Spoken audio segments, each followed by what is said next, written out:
평범한 농부에게 진정한 불을 배운 왕의 이야기. 여러분은 어떠신가요? 혹시 삶의 어딘가에 채워지지 않는 빈자리가 느껴지지는 않으셨나요? 오늘 우리는 수천 년 유대인의 지혜가 담긴 탈무드 속으로 들어가 한 왕의 특별한 여정을 통해 진정한 부와 행복의 비밀이 무엇인지 함께 찾아볼 겁니다. 아주 먼 옛날 모든 부와 권력을 손에 쥔 한 왕이 있었습니다. 그의 궁전은 황금과 보석으로 빛났고 수많은 신하들이 그의 발치에서 머리를 조아렸습니다. 그의 말 한마디면 천리 밖의 백성들도 일사불란하게 움직였고 세상의 온갖 진귀한 물건들이 그의 앞에 진상되었습니다. 겉으로 보기에는 부족할 것이 없는 그야말로 완벽한 삶이었습니다. 하지만 왕의 마음속에는 늘 설명할 수 없는 깊은 갈증이 있었습니다. 그는 생각했습니다. 나는 세상 모든 것을 가졌다. 그런데 왜 이토록 공허한가? 진정한 지혜는 어디에 있는가? 밤낮으로 현자들을 불러 모았지만 그들의 조언은 늘 공허한 메아리에 불과했습니다.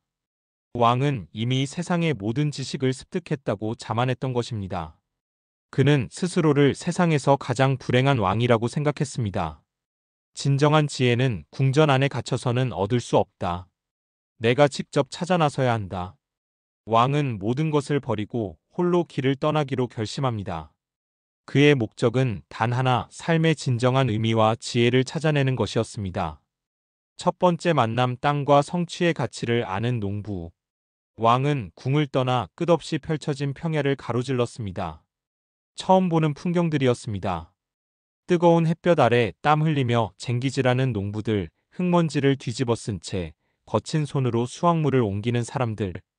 그들의 얼굴에는 피곤함이 역력했지만 동시에 그 어떤 궁전의 신하들에게서도 찾아볼 수 없었던 생생한 활력이 느껴졌습니다. 왕은 그들의 꾸밈없는 삶의 모습에 묘한 경외심을 느꼈습니다. 며칠 밤낮을 걷던 왕은 해질녘 작은 마을 어귀에 다다랐습니다. 지친 몸으로 주저앉아 잠시 숨을 돌리고 있는데 한 노인이 멀리서부터 헐떡이며 걸어오고 있었습니다. 등에 짊어진 짐은 무거워 보였고 얼굴에는 깊은 주름과 함께 땀방울이 송골송골 맺혀 있었습니다. 노인은 왕이 앉아있던 곳에서 그리 멀지 않은 곳에 주저앉아 한숨을 쉬었습니다. 왕은 조용히 노인에게 다가가 물었습니다. 어르신, 무엇이 그리 힘드십니까? 제가 도울 일이 없을까요? 노인은 힘겹게 고개를 들어 왕을 바라보았습니다. 그의 눈빛은 맑았지만 피곤함이 역력했습니다. 젊은이, 고맙지만 괜찮네. 나는 그저 내 밭일을 마치고 집으로 돌아가는 길일세. 평생을 이 작은 밭을 일구며 살아왔지만 이제 나이가 들어 예전 같지 않구먼. 그래도 내 손으로 일군 곡식만이 나에게 진정한 기쁨을 주지. 하지만 오늘은 너무 지쳐서 해가 지기 전에 집으로 돌아갈 수 있을지 모르겠구먼. 왕은 노인의 손에 쥐어진 거친 흙과 주름진 얼굴, 그리고 지친 몸을 보았습니다. 동시에 그의 눈빛 속에 담긴 묘한 자부심과 평온함을 읽었습니다. 궁전의 화려함 속에서는 결코 볼 수 없었던, 아니, 감히 상상조차 해본 적 없었던 모습이었습니다. 왕은 문득 자신의 삶을 돌아보았습니다. 자신은 평생을 금은보화와 권력으로 둘러싸여 살았지만 노인처럼 자신의 손으로 무언가를 일구어 본 적은 없었습니다.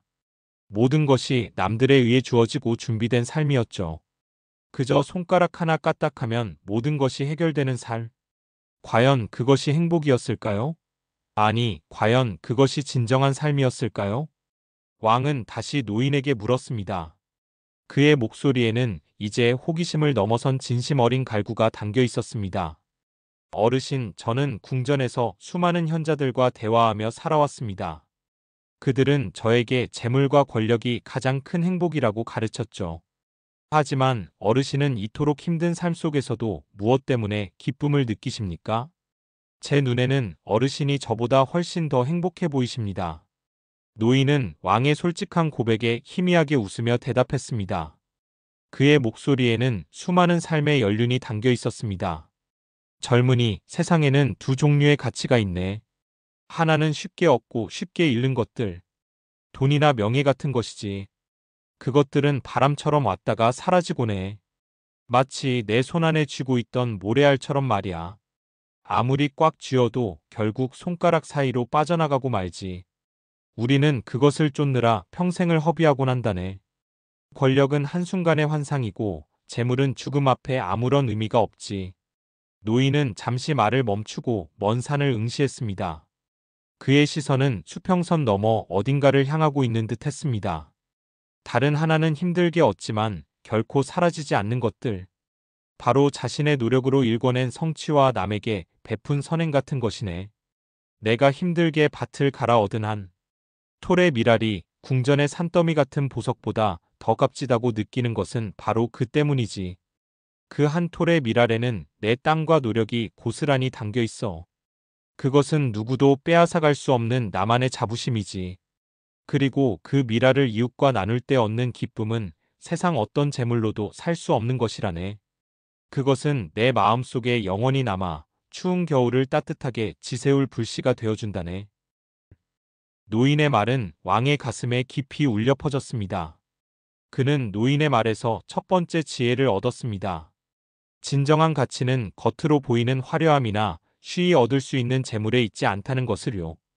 자신의 노력으로 일군 성취 그리고 그것을 통해 타인에게 베푸는 것에서 진정한 기쁨과 가치를 찾을 수 있다는 것. 왕은 노인에게 깊이 고개 숙여 감사했습니다. 그의 마음속에 오랫동안 쌓여있던 공허함의 벽 한 조각이 무너져 내리는 듯 했습니다. 왕은 노인에게 작별을 고하고 다시 길을 떠났습니다. 그의 발걸음은 이제 이전과는 확연히 달랐습니다. 그의 눈에는 궁전의 화려함 대신 농부의 주름진 손에 깃든 땀방울의 가치가 선명하게 새겨졌습니다. 진정한 부는 소유가 아닌 존재에 있다. 여러분, 이 이야기에서 왕이 깨달은 첫 번째 지혜는 바로 진정한 부에 대한 통찰입니다. 우리는 흔히 돈이 많고 권력이 높은 사람을 부자라고 생각합니다. 하지만 탈무드는 우리에게 질문을 던집니다. 과연 소유하는 것이 진정한 부일까요? 왕은 세상의 모든 것을 소유했지만 그의 마음은 텅 비어 있었습니다. 그는 있음에도 불구하고 없는 존재였습니다. 반면 노인은 가진 것이 많지 않았지만 자신의 노동으로 일군 미랄에서 그리고 그것을 나누는 기쁨에서 충만함을 느꼈습니다. 그는 없음에도 불구하고 있는 존재였습니다. 이것은 단순히 부자와 가난한 자의 이야기가 아닙니다. 우리 모두의 이야기입니다. 현대 사회에서 우리는 끊임없이 더 많은 것을 소유하기 위해 경쟁하고 지치고 때로는 좌절합니다. 더 큰 집, 더 좋은 차, 더 비싼 옷. 하지만 이 모든 것을 얻고 나면 정말 행복할까요? 노인의 말처럼 바람처럼 왔다가 사라질 것들을 줬는데 모든 에너지를 쏟아붓는다면 우리는 영원히 채워지지 않는 갈증 속에서 허우적될 수밖에 없습니다. 탈무드는 우리에게 말합니다. 진정한 부는 은행 잔고에 있는 것이 아니라 내가 어떤 존재인가에 달려 있다고요. 내 손으로 무언가를 만들어내는 기쁨, 누군가에게 도움이 되는 존재라는 자각, 그리고 내가 가진 것을 기꺼이 나눌 수 있는 마음. 이것이야말로 그 어떤 금은 보화보다 값진 진정한 부의 원천이라는 것입니다. 생각해보세요. 우리는 무엇을 통해 가장 큰 기쁨을 느끼나요? 비싼 물건을 샀을 때의 순간적인 쾌락일까요? 아니면 땀 흘려 완성한 프로젝트, 누군가를 위해 베푼 작은 선행, 혹은 가족과 함께 나누는 따뜻한 식사 같은 것일까요? 탈무드의 지혜는 우리에게 만족하는 삶의 중요성을 일깨워줍니다. 내가 가진 것에 감사하고 작은 성취에도 기뻐하며 나눌 줄 아는 마음. 이러한 태도들이 모여 비로소 마음의 풍요로움을 가져다 준다는 것을요. 다음 이야기 예고 도끼날을 가는 시간의 중요성. 왕은 농부에게서 첫 번째 지혜를 얻고 마음의 한 조각을 채울 수 있었습니다. 하지만 그의 여정은 아직 끝나지 않았습니다. 그는 또 다른 사람들을 만나며 삶의 중요한 교훈들을 깨닫게 될 것입니다. 오늘 영상이 유익하셨다면 좋아요 버튼을 꾹 눌러주시고 앞으로 펼쳐질 탈무드의 깊은 지혜들을 놓치고 싶지 않으시다면 저희 채널을 구독하여 함께 지혜의 여정을 떠나주세요. 여러분의 응원은 다음 이야기를 만들어가는 가장 큰 힘이 됩니다.